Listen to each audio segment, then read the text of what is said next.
Jesus H. Christ.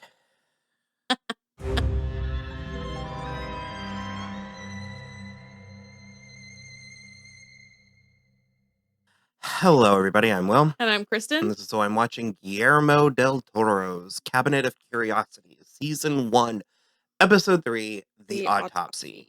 Yuck. This was a doozy. Yeah. I am shocked to admit I kind of really liked this. I really liked it a lot, too. It was really good and really interesting and really well done. I physically could not look at the screen for the second half of it. For most of it, I could. I don't know. Yeah. This was tackling some of my least favorite subject matters. I don't like nihilism. I don't like body horror. I don't like torture. Yeah. I don't like pain, suspense. There was a single female in this entire thing. Yeah. And yet I was really captivated. I think it's a testament to what Guillermo and company are doing. Yeah, this one was directed by David Pryor. I've heard that name. Is he? He's done a handful of things. One specifically, I think that's the most recognizable is The Empty Man, but he also produces that show Voir. There was a lot happening.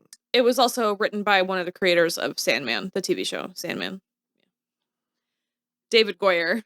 There was a lot happening, and I was doing that thing where for the first 20 minutes I felt like I was doing something wrong because it wasn't making sense. Oh no, it was weird. Yeah. And well, we got there and it really all kind of came together, but again, two fantastic performances by F. Murray Abraham and Glenn Truman as Carl and Nate. I mean, everybody, I guess. Luke Roberts. I was identifying that he was kind of handsome. But he didn't look it here. Yeah. But his headshot is. No, he's handsome. He was also in Black Sails. Yeah, I saw in Game of Thrones. One episode of Game of Thrones. Yeah. Old-timey. That doesn't really factor in other than adding to the alien autopsy element. Well, old-timey. I mean, like Jimmy Carter was president. Okay, fine. Traditionally, when people say old-timey, you think like the Wild West. Yeah. So. I mean, at this point, what is that? Like 60s, 70s, 60s? 70s, yeah. 50 years ago. But it doesn't really factor in other than adding to the alien autopsy element of it. Yeah. It was just so odd because it opened up with a spider and I couldn't make the spider make sense. And then they kept showing stars. And then there was the Joe Allen jumping on the mine. And then there was the bomb, maybe. So, I mean, what he told Carl at the end is that he was basically trying to kill himself. Kill the host because he couldn't live in him anymore. Joe. Yeah. That's what Joe told Carl. No, I understand that, but I don't think the narrative is going to follow. Oh, okay.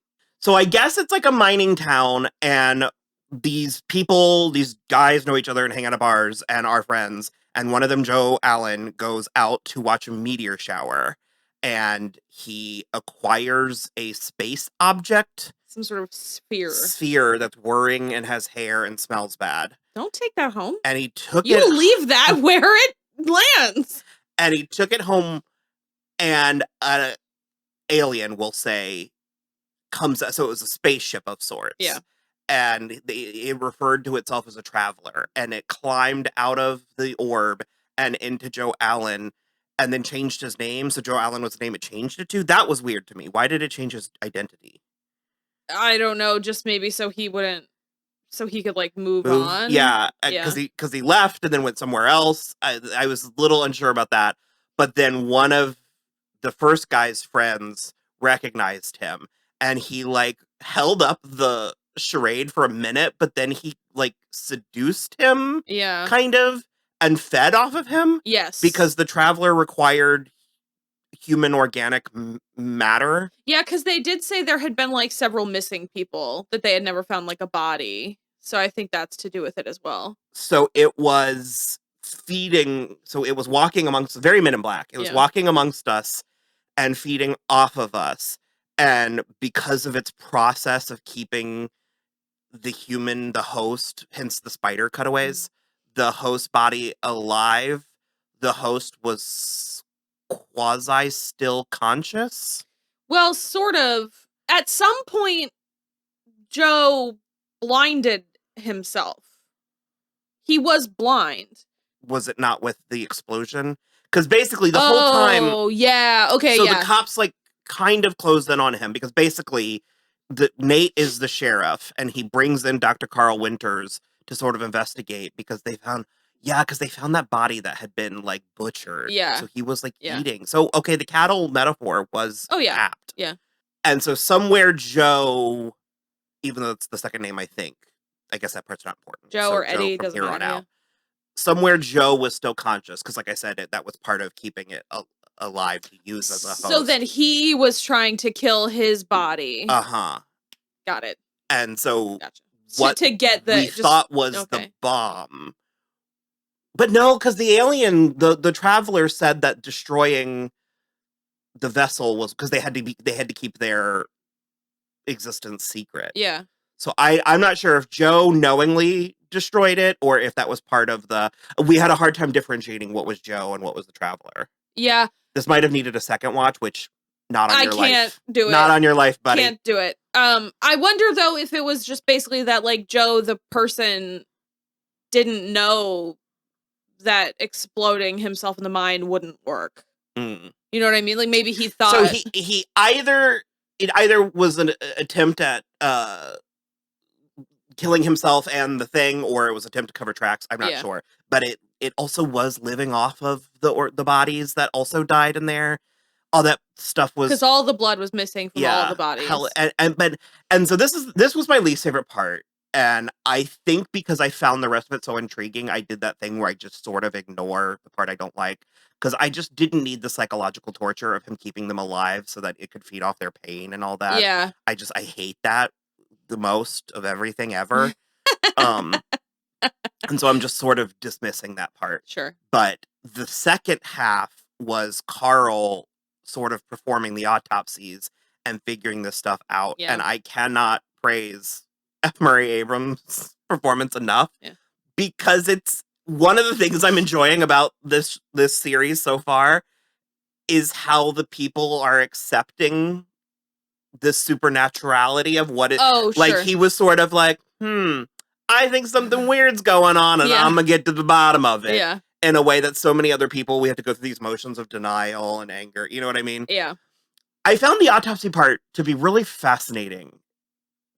For whatever reason, I was invested enough, yet detached enough that I actually watched all of the autopsy stuff. Couldn't do it. I guess that's not anthropological. Sure. It's wild to me that everybody dies. Literally everybody ever dies. I hate it. We're kept at such a distance from it. Like, considering how omnipresent it is, we know so little about it. Yeah. It's kind of like childbirth also. Can't get me interested in that either. No, but I find it fascinating that it's like considering literally omnipresent, but yet we're sort of like, what? I can't. Yeah. And so the autopsy part I was really very interested in. And basically that's when Joe / the Traveler announces itself. Well, okay, he's done with the first autopsy and all the hair on the back of his neck stands up. And he basically sees himself in the window and he can like hear his own voice that's like, run and get out of here now. And he doesn't. And he keeps doing the autopsies and he keeps figuring out more and more stuff. And that's when Joe like gets up and it's like so creepy and scary. And he's like all. It was disgusting and it was scary, but from my experience, I cannot stress enough how much I was like Regina Hall in Scary Movie 3, just eating the popcorn. Yeah, right. Just sort of like, and I think that's something that I'm really impressed with this show specifically is I frequently, we do this, we've done this our entire lives, let alone doing this for a living. And you do reach a point where I'm like, show me something I haven't seen before. Oh, this is definitely stuff I haven't seen before. And even where it's not, it's showing me something I'm familiar with in a way that I haven't seen it. Sure. Or as insane and hellish as the scenario was, there was something about Carl's defiance to be afraid.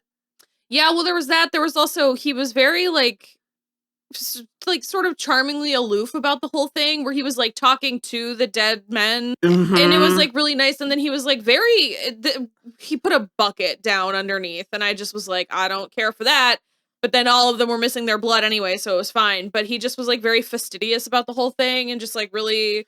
There was also a slight man of science, man of faith quality happening. And we neglected to mention, he was dying of stomach cancer, so he, like, was not really in this for the long haul anyway. So the minute that the traveler started being like, well, I'm going to take your body, he was like, ha, not on my watch.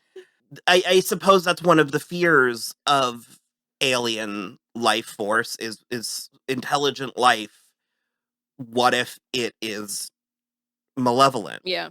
And to picture it as arrogant was interesting. Yeah. And how Carl, quote unquote, won. Yeah. Because God knows how many of these things there are. And they only had, audio recording, which, I mean, isn't rock solid. It's not nothing. It was just like a really, really long radio play. Yeah, radio long con on Carl's part. He was like, I'm gonna murder myself, but I'm gonna make it feel like War of the Worlds. And just the scalpel to the ears and the eyes was, ugh, God. Can't do it. It was so much. This is also the third Cthulhu type I think thing. that's going to happen in all of them. I'm just sort of whatever at this point. Yeah. I don't, in spite of my apathy, I don't dislike it. It's not my preferred style. Like, I already know that octopuses are sociopaths. I don't need that reminder. I was really kind of wowed. Shock and awe. Yeah. Also, if this is the first time you've ever seen F. Murray Abraham in something, I recommend you go watch Wes Anderson's Grand Budapest Hotel, where he plays a very heartbreaking character. That's excellent. Not Moon Knight? No. It's fine. I mean, fine. If you like Moon Knight, watch that. We're so happy for you.